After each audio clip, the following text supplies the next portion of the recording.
Vladimir Poutine l'affirme avec force. L'avenir de la Russie repose sur sa souveraineté scientifique et technologique.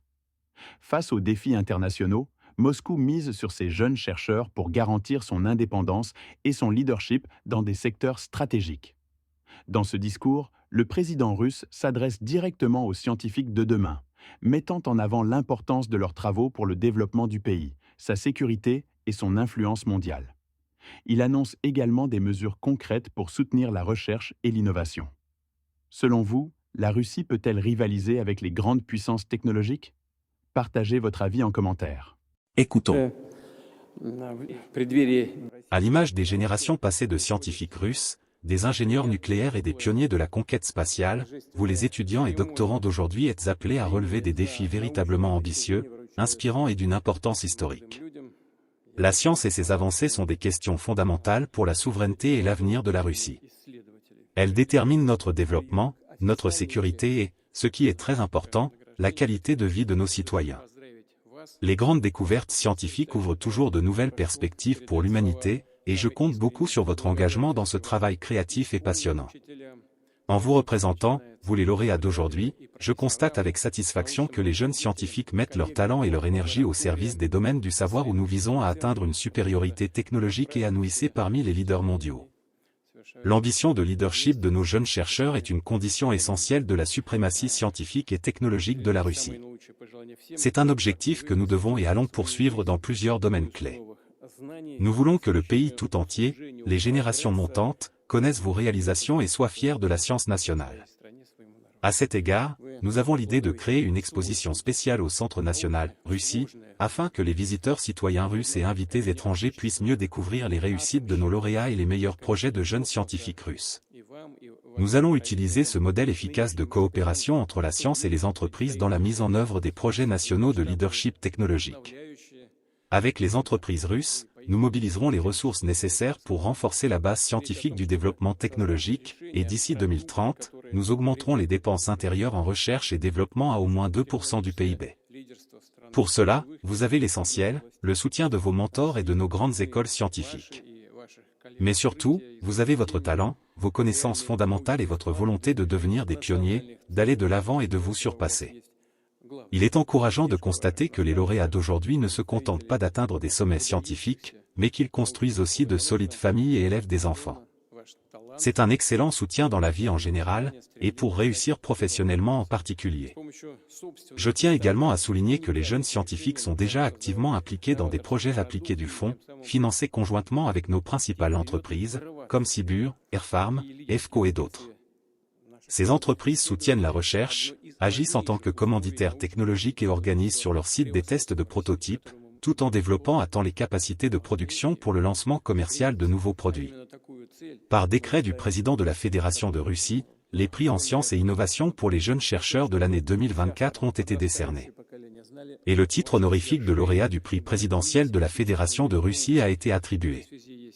Petit losange bleu Konstantin Dmitrievitch Titov mène des recherches scientifiques dans un domaine stratégique.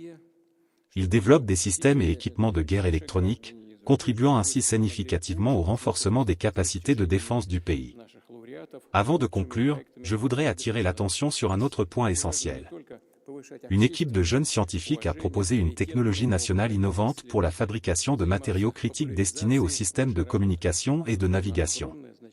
C'est une avancée non seulement pour des usages civils de grande ampleur, mais aussi pour la sécurité nationale. Depuis 2017, date de sa création, le programme de bourse présidentielle a récompensé près de 25 000 chercheurs de moins de 35 ans. Petit losange bleu, un type de composite polymère proposé par l'un des lauréats, s'est révélé efficace pour assurer une protection prolongée des cosmonautes et des équipements électroniques contre le rayonnement spatial. Ces solutions peuvent être envisagées pour les missions lunaires, les projets d'exploration spatiale lointaine, bien sûr, pour des applications terrestres dans des secteurs technologiques avancés, comme l'industrie nucléaire. Les prix pour les avancées scientifiques sont décernés à de jeunes talents brillants. Avant de passer à la cérémonie officielle de remise des prix, je tiens à vous féliciter chaleureusement et à exprimer ma sincère gratitude à vos enseignants de l'école, car tout commence avec eux, ainsi qu'à vos professeurs d'université, vos directeurs de recherche et vos collègues des laboratoires et centres de recherche. Vos découvertes sont toujours le fruit d'un travail collectif. Une grande majorité des bénéficiaires du programme de bourse poursuivent leur carrière scientifique en Russie. Si ma mémoire est bonne, environ 58% des chercheurs restent dans leurs institutions d'origine ou rejoignent d'autres établissements scientifiques russes. Petit losange bleu, les recherches de longue date d'Elena Alexandrovna Korotchikina sont essentielles pour assurer la sécurité alimentaire de notre pays. Lauréate du prix, elle a mis au point des additifs alimentaires et des technologies de sélection et de reproduction accélérée des animaux d'élevage, contribuant ainsi au développement du potentiel reproductif de l'élevage national. Le discours de Vladimir Poutine met en lumière plusieurs axes fondamentaux qui façonnent la politique scientifique et technologique de la Russie. À travers ses propos, il insiste sur la place centrale de la recherche dans la souveraineté nationale, tout en valorisant le rôle des jeunes scientifiques et leur implication dans le progrès du pays. Tout d'abord, Poutine établit un parallèle historique entre les scientifiques d'aujourd'hui et les générations précédentes, comme les pionniers du nucléaire et de la conquête spatiale. Ce parallèle n'est pas anodin, il vise à rappeler que la Russie a toujours été à la pointe de l'innovation dans des domaines stratégiques et que ce rôle doit être préservé. À travers cette comparaison, il cherche à insuffler un sentiment de responsabilité et de mission à la nouvelle génération, tout en soulignant l'importance des défis technologiques contemporains. Ensuite, il insiste sur l'importance de la science dans la souveraineté et la sécurité du pays. Selon lui, les avancées scientifiques ne sont pas seulement un moteur économique, mais aussi un levier pour renforcer la position de la Russie sur la scène internationale. Cet argument s'inscrit dans un contexte de tension géopolitique où la technologie devient un élément central du rapport de force entre les nations.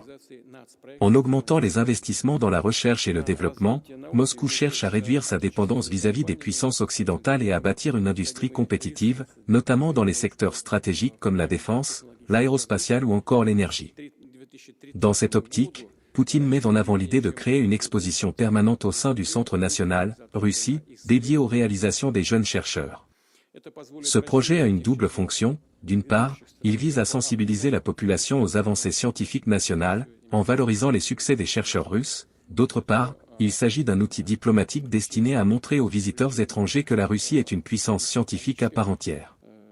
Cette initiative s'inscrit dans une volonté plus large de renforcer l'image du pays en tant que leader technologique. Un autre point clé du discours concerne la collaboration entre le secteur scientifique et l'industrie. Poutine insiste sur le rôle des entreprises russes dans le financement et l'application des découvertes scientifiques. Il cite des sociétés majeures comme ou qui participent activement au développement de nouvelles technologies. Cette coopération entre la recherche et l'industrie est essentielle pour transformer les découvertes en innovations concrètes et garantir leur application dans l'économie réelle. L'objectif affiché est clair, faire en sorte que les percées scientifiques ne restent pas confinées au laboratoire, mais qu'elles bénéficient directement au développement industriel et militaire du pays. Dans ce cadre, le président russe annonce une augmentation des investissements en recherche et développement, avec l'objectif d'atteindre 2% du PIB d'ici 2030. Cet engagement est significatif, car il montre que la Russie considère la science comme une priorité stratégique. Cependant, atteindre cet objectif nécessitera des réformes structurelles, notamment pour moderniser les infrastructures de recherche et attirer les talents en Russie, alors que la concurrence mondiale pour les chercheurs qualifiés est féroce. Poutine évoque également un point souvent négligé lorsqu'on parle de science et de technologie, l'équilibre entre vie professionnelle et vie personnelle.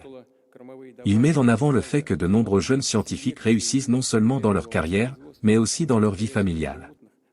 Ce message n'est pas anodin, en valorisant cette stabilité, il cherche à montrer que la Russie offre un cadre propice à l'épanouissement personnel, contrairement à l'image de fuite des cerveaux parfois relayée par certains médias occidentaux.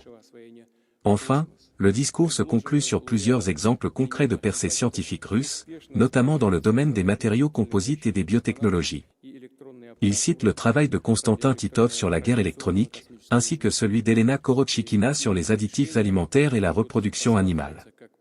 Ces avancées démontrent que la recherche russe couvre un large éventail de secteurs, allant de la défense à l'agroalimentaire, en passant par l'exploration spatiale. En définitive, ce discours de Vladimir Poutine réaffirme la volonté de la Russie de s'imposer comme une puissance scientifique et technologique indépendante. L'accent est mis sur 3 éléments essentiels: la souveraineté nationale par la science, la coopération entre chercheurs et industrie, et l'investissement massif dans l'innovation. À travers ces annonces, il cherche à mobiliser les jeunes talents et à leur donner un rôle central dans l'avenir du pays. Cependant, de nombreux défis restent à relever: la capacité à retenir les talents en Russie, la nécessité d'accélérer la transition technologique et la mise en œuvre effective des investissements annoncés. La Russie peut-elle réussir à combler son retard dans certains domaines et s'imposer face aux grandes puissances? C'est une question qui mérite réflexion, et votre avis nous intéresse. Pensez-vous que cette stratégie permettra à la Russie d'atteindre l'excellence scientifique? N'hésitez pas à partager votre opinion en commentaire. Chers abonnés, je vous remercie sincèrement pour votre fidélité et votre soutien continu. Si vous appréciez le contenu que nous créons, pourquoi ne pas aller encore plus loin en devenant membre de la chaîne? Cliquez simplement sur le lien en haut à droite pour soutenir financièrement notre chaîne.